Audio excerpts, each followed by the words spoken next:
नमस्कार दोस्तों, स्वागत है आपका हमारे विशेष प्रोग्राम हेल्थ एडवाइस में।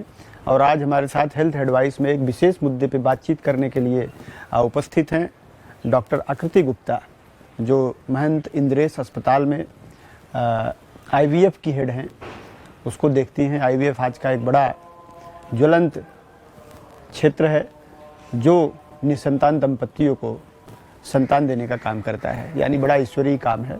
इसी से संबंधित तमाम बीमारियां हैं, उन्हीं बीमारियों पे डिस्कस करेंगे। तो चलते हैं आपको सीधे लेकर के डॉक्टर आकृति गुप्ता के पास और उनकी जो विशेषज्ञता है उसके बारे में बात करेंगे। मैम, आपका बहुत बहुत स्वागत है हमारे विशेष प्रोग्राम हेल्थ एडवाइस में। शुक्रिया आपका। मैम, आजकल आईवीएफ तो एक बहुत बड़ा केंद्र क्षेत्र हो गया है, उसमें बहुत सारे स्वास्थ्य से संबंधित चीज़ें आती हैं। हम आज बात करेंगे ओवेरियन सिस्ट, जो कि महिलाओं में एक कॉमन बीमारी के तौर पे आइडेंटिफाई हो चुकी है और उसको लेकर के अब तमाम अस्पतालों के आप जैसे विशेषज्ञों के ओपीडी में बड़ी भीड़ होने लगी है।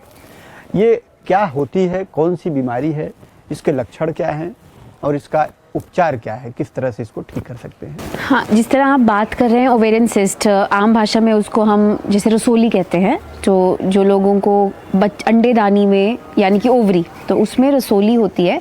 तो बहुत कॉमन ये चीज़ है, जब किसी को बांझपन होता है तो उनको अल्ट्रासाउंड किया जाता है और उस पर पता चलता है कि उनको रसोली है अंडे में, अंडेदानी में। तो उसमें क्या होता है, बहुत तरह की रसोलियाँ होती हैं। अब एक बोल दिया डॉक्टर ने अल्ट्रासाउंड करने पे कि आपको सिस्ट है, तो सिस्ट से लोग घबरा जाते हैं कि यानी कि ऑपरेशन करना पड़ेगा। एकदम से डर लग जाता है कि अच्छा ऐसा क्या हो गया है जो कि ओवरी के लिए हमें आगे ऑपरेशन करके फिर हमें आगे जाके बच्चा करने की तैयारी करनी पड़ेगी। पर ऐसा नहीं है। तो काफ़ी अन्य प्रकार की सिस्ट यहाँ की रसोलियाँ होती हैं। उसमें से कुछ होती हैं जो कि शायद एक महीने दिखें और अगले महीने ना दिखें। कुछ में खून जमा हो जाता है, कुछ में जो है खून जमा होके अगले महीने शायद नहीं दिख सकता है, और कुछ में हमेशा ही रहता है।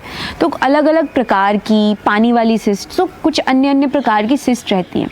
तो कभी भी अगर किसी महिला को अल्ट्रासाउंड पे ऐसा कभी किसी डॉक्टर ने कहा है, तो आई थिंक जब वो किसी विशेषज्ञ के पास जाएं, उनसे ज़रूर पूछें कि ये किस प्रकार की सिस्ट है, क्या ये बांझपन के लिए कितनी ज़्यादा जो है अफेक्ट कर रही है इनफर्टिलिटी में, बांझपन में, और क्या ये समय के साथ चली जाएगी, मुझे इससे घबराना चाहिए या मुझे इसकी दवाई लेनी पड़ेगी या मुझे इसके लिए ऑपरेशन कराना पड़ेगा। तो उस समय जब आप फर्स्ट टाइम जाएँ एक विशेषज्ञ के पास, तो ये सवाल ज़रूर उठाएँ कि ये सिस्ट किस प्रकार की है। यानी कि आप डर जाते हैं कि इसका मतलब ऑपरेशन, लैप्रोस्कोपी, दूरबीन, ये सब विचार आने शुरू हो जाते हैं। तो हमेशा विशेषज्ञ के पास जब आप जाते हैं, सवाल ज़रूर कीजिए कि किस प्रकार की सिस्ट है। तो ये पहली बात एक मतलब मैं कपल को या महिला को बताना चाहूँगी कि कभी भी घबराएं मत इमीडिएटली एक सिस्ट का नाम सुन के, रसोली का नाम सुन के, चाहे वो बच्चेदानी में हो, अंडेदानी में हो, हमेशा ही उसकी एक ओपिनियन ले। तो मैम, इसका जो कॉम्प्लिकेशंस होते हैं और लक्षण जिसे कहते हैं, लक्षण क्या है और उसमें दिक्कतें यानी कॉम्प्लिकेशंस क्या क्या आती है? कैसे पता चलता है कि भाई इस तरह की दिक्कत हो सकती है, रसौली हो सकती है? बड़ी बार तो महिलाएं नॉर्मल अपना बांझपन का जो है चेकअप कराने जा रही होती हैं, तो जिसमें पहली बार अल्ट्रासाउंड किया जाता है और उसमें बाई चांस क्लियर आ जाता है कि कोई सिस्ट है और पेशेंट को कोई सिम्टम होता ही नहीं, मतलब कोई लक्षण ही नहीं होते कभी भी। पर कभी कभी लक्षण होते हैं, जैसे कि किसी को माहवारी के टाइम बहुत दर्द होती है, किसी को माहवारी डिले हो सकती है, माहवारी जल्दी आना। तो अन्य प्रकार की सिस्ट अन्य चीज़ें करती हैं, जैसे कि अगर किसी को चॉकलेट सिस्ट या कि एंडोमेट्रियोटिक सिस्ट है, तो उसमें पेन बहुत ज़्यादा रहता है, मतलब माहवारी के समय, और माहवारी से पहले शुरू हो जाता है कुछ दिन, और उनको पीरियड्स के टाइम बहुत ज़्यादा पेन रहता है। लेकिन जब कभी पानी वाली सिस्ट होती है तो शायद वो कोई सिम्टम क्रिएट नहीं करती। बड़ी बार खून वाली सिस्ट होती है जो कि पिछले महीने जो है जब बीच का साइकिल रहता है माहवारी का, उसके बाद बनती है, और उसमें आपकी पीरियड बहुत बार थोड़े से लेट हो जाते हैं, 5-6 दिन लेट हो जाते हैं, या फिर आपको माहवारी के बीच के साइकिल में दाग लगना शुरू हो जाता है। तो बड़ी बार ऐसे कुछ सिम्टम महसूस कर सकती हैं महिलाएं, और बड़ी बार तो कुछ महिलाएं ध्यान ही नहीं देती हैं इन चीज़ों पे, और फिर वो जब कभी बांझपन के लिए चेकअप के लिए जाती हैं या कोई रूटीन चेकअप के लिए जाती हैं, तो अल्ट्रासाउंड में आ जाता है कि इनको अंडेदानी में सिस्ट है।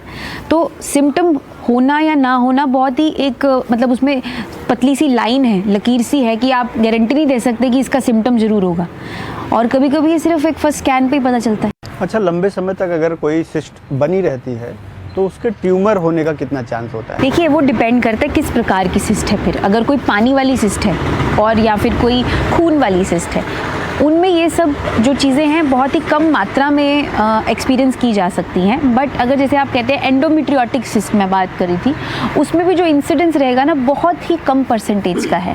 तो आपको ऐसा नहीं है, कुछ टेस्ट होते हैं उनको बायोमार्कर्स कहते हैं, वो कराए जाते हैं डॉक्टर द्वारा।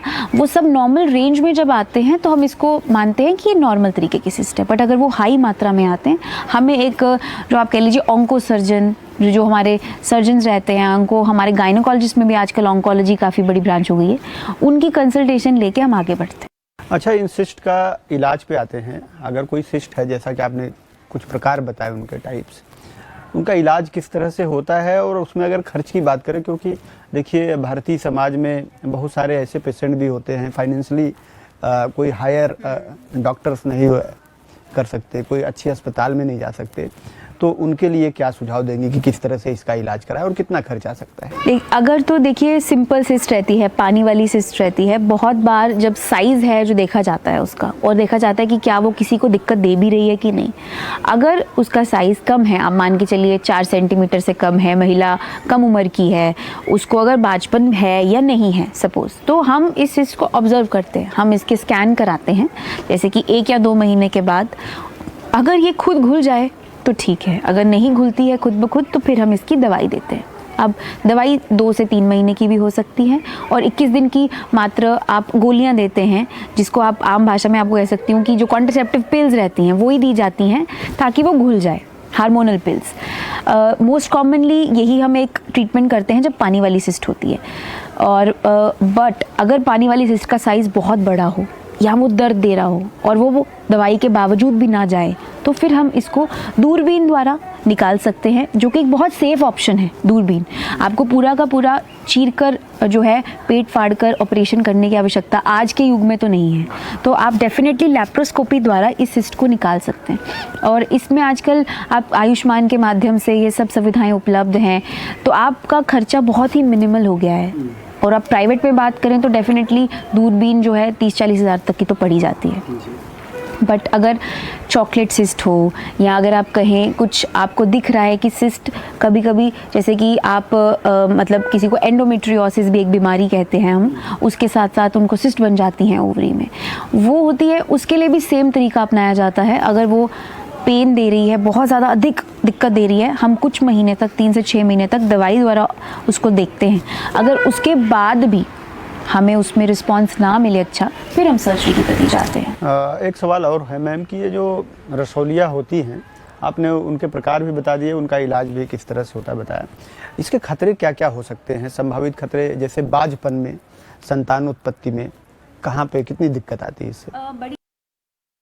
हाँ, अगर देखिए, अगर आप इग्नोर करते हैं, क्योंकि ये डिपेंड करता है कि आपके जो डॉक्टर हैं वो आपको क्या इस बारे में क्या ज्ञान दे रहे हैं। अगर तो ये उस प्रकार की सिस्ट है जिससे आपको सच में भी कोई असर नहीं होगा आपके जो फर्टिलिटी है उसमें महिलाओं के, तो मैं गारंटी से बोल सकती हूँ आपको इससे घबराने की ज़रूरत नहीं है।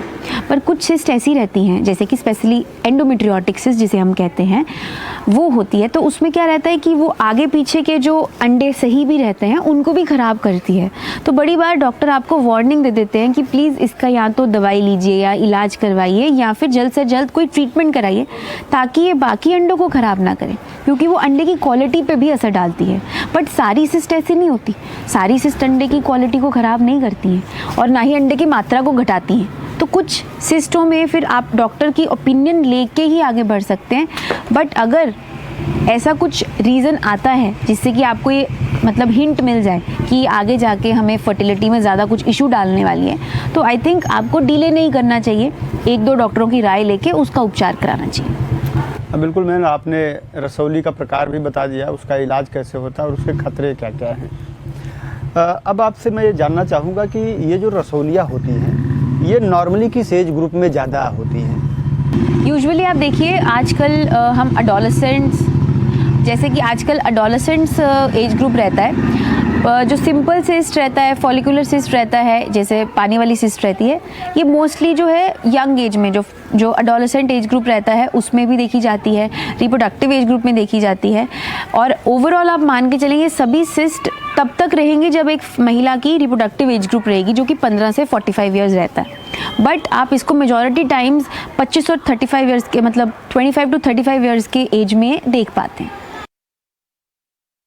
नहीं, कम हो जाती है। बट अगर मीनोपॉज के बाद, ये एक बहुत ही इंपॉर्टेंट चीज़ जो आपने उठाई, अगर मीनोपॉज के बाद जब माहवारी रुक जाती है उसके बाद सिस्ट होना दिक्कत वाली बात है। अगर हो रही है इसका मतलब आपको उसकी जांच अवश्य करानी है, वो तो गलत है। इस पे भी कुछ बताइए कि मेनोपॉज के बाद अगर सिस्ट बन रही है किसी में रसोली, तो उसके क्या खतरे हैं और उसके डेफिनेटली उस टाइम हम कैंसर की तरफ ज़्यादा सोचते हैं, क्योंकि कुछ ये जो सिस्ट हम बात कर रहे हैं ये सब हमारे फीमेल हार्मोन्स की जो है प्रोडक्शन से बनती हैं।